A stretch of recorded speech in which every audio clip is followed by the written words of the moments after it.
তেওঁলোকে মাজতে কিন্তু প্ৰস্থান বিচাৰি নিৰাপত্তালৈ হাত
হয় চাওক যে ৰাজ্যজুৰি নেৰানেপেৰা বৰষুণৰ ফলত বানে ত্ৰাসৰ সৃষ্টি কৰিছে আৰু এই মুহূৰ্তত আমি যদি কওঁ যে মধ্য অসমত বানপানীয়ে তাণ্ডৱ লীলা চলাইছে আৰু ব্ৰহ্মপুত্ৰৰ যি বাঢ়নী পানী বৰ্তমান সময়ত যিসমূহ নৈপৰীয়া অঞ্চল আছে নৈপৰীয়া অঞ্চলসমূহত এক ত্ৰাসৰ সৃষ্টি কৰা পৰিলক্ষিত হৈছে আৰু আমি এই মুহূৰ্তত যিহেতু ঢিঙৰ মহখুটি যি নৈপৰীয়া অঞ্চল এই অঞ্চলত উপস্থিত আছোঁ আৰু মোৰ সতীৰ্থগৰাকীক দেখুৱাবলৈ অনুৰোধ জনাইছোঁ।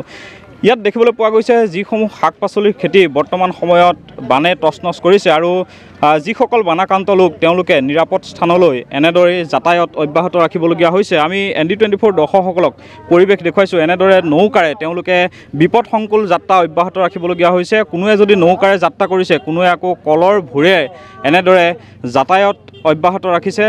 নিজৰ যিসমূহ লাগতিয়াল সা সামগ্ৰী তেওঁলোকে এনেদৰে টালি টোপোলা বান্ধি মথাউৰিলৈ প্ৰৱেশ কৰা পৰিলক্ষিত হৈছে আৰু এই মুহূৰ্তত আমি এটা কথা উল্লেখ কৰিব বিচাৰিছোঁ দৰ্শকসকলক জনাব বিচাৰিছোঁ যে শাক পাচলিৰ বাবে বিখ্যাত ঢিঙত এতিয়া ব্ৰহ্মপুত্ৰৰ বাঢ়নী পানীয়ে তাণ্ডৱ লীলা চলাইছে আৰু সপোনৰ ঘৰখন সপোনৰ খেতিডৰা এৰি এনেদৰে ঢাপলি মেলিছে বন্যাত্যই মথাউৰিলৈ আৰু এই মুহূৰ্তত আমি ND24 দৰ্শকসকলক পৰিৱেশ দেখুৱাইছোঁ।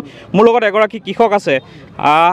আপুনি কি খেতি কৰিছিলে? আমি মৰাপাতৰ খেতি কৰিছোঁ আৰু বেঙেনা খেতি কৰিছোঁ, শাক চব্জি খেতি কৰিছোঁ আৰু এই অলপ এই মাখাজৰ খেতি কৰিছোঁ। তো গোটাইকেইটা নদী লৈ গ'ল, বানপানী লৈ গ'ল আৰু আমৰখিনি লৈ গ'ল আৰু বেলেগ বেলেগ বহুত মানুহ আছিলে সেইখিনি গাঁও লৈ গ'ল। সেইখিনি শাক পাচলি যাক আছে এই বেঙেনা খেতি ধান খেতি চান খেতি যা আছে চবকেইটা লৈ গ'ল আৰু এই 8টা 9টা গ্ৰাম এইটো বানপানী লৈ গ'ল।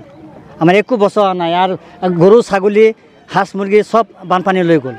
হয়, এক অবৰ্ণনীয় পৰিৱেশ বুলি ক'ব লাগিব আৰু এনেদৰে বিপদসংকুল যাত্ৰা কৰিবলগীয়া হৈছে এইসকল বানাক্ৰান্তই। মই আপোনাৰ ওচৰলৈ আহিছোঁ, দেখিবলৈ পোৱা গৈছে ৰাইজৰ বিলাই বিপত্তি নোহোৱা পৰিৱেশ আৰু শাক পাচলি সকলো ব্ৰহ্মপুত্ৰৰ বাঢ়নী পানীয়ে উটুৱাই লৈ গৈছে, পশুধন উটুৱাই লৈ গৈছে। কি ক'ব? হয়, ধন্যবাদ। এইটো কাৰণে মানে আমাৰ এনেকুৱা হৈছে আজিৰ পৰা ধৰক আপোনাৰ 11 চনৰ পিছৰ পৰা এইবাৰ কিন্তু 2024 চনত যিটো বানপানী হৈছে এই মানে যি ক্ষতিগ্ৰস্ত হৈছে এইটো বহুত দিনৰ মূৰত হৈছে আৰু কোনো এটা বচাব পৰা নাই মানুহে।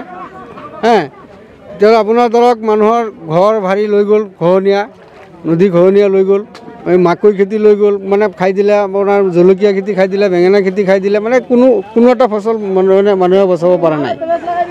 সংখ্যালঘুৰ ত্ৰাণকৰ্তা বুলি নিজকে জাহিৰ কৰা আপোনালোকৰ যিগৰাকী বিধায়ক আমিনুল ইছলাম তেওঁ আপোনালোকৰ খবৰ ল'বলৈ আহিছে? নাই, অহা নাই, কোনো অহা নাই। কি ক'ব? জিলা প্ৰশাসনৰ লোক আহিছে?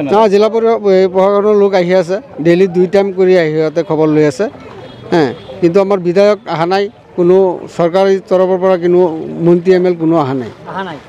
হয়, আমি পুনৰ পৰিৱেশ ND24 দৰ্শকসকলক দেখুৱাইছোঁ এনেদৰে তেওঁলোকে নিজৰ যিসমূহ লাগতিয়াল সা সামগ্ৰী এনেদৰে টালি টোপোলা বান্ধি নিৰাপদ স্থানলৈ স্থানান্তৰিত হৈছে। কিন্তু সংখ্যালঘুৰ ত্ৰাণকৰ্তা বুলি নিজকে জাহিৰ কৰা ঢিং সমষ্টিৰ বিধায়ক আমিনুল ইছলামে কিন্তু এতিয়ালৈকে এই বানাক্ৰান্ত ৰাইজৰ খবৰ ল'বলৈ আহৰি পোৱা নাই আৰু এই মুহূৰ্তত যিহেতু ঢিঙত বানপানীয়ে বুঢ়ালুইতৰ যি বাঢ়নী পানীয়ে তাণ্ডৱ লীলা চলাইছে। আমি ND24 দৰ্শকসকলক পৰিৱেশ দেখুৱাইছোঁ। এনেদৰেই দেখিবলৈ পোৱা গৈছে ৰাজ্যৰ বিভিন্ন প্ৰান্তৰ সমান্তৰালকৈ ঢিঙতো এক অবৰ্ণনীয় পৰিৱেশে বিৰাজ কৰিছে আৰু এনেদৰে দেখিবলৈ পোৱা গৈছে ৰাইজে নিৰাপদ স্থানলৈ লাগতিয়াল যিসমূহ টালি টোপোলা আছে তেওঁলোকে টালি টোপোলা লৈ তেওঁলোকে নিৰাপদ স্থানলৈ স্থানান্তৰিত হৈছে আৰু এক অবৰ্ণনীয় পৰিৱেশে বিৰাজ কৰিছে ঢিঙতো।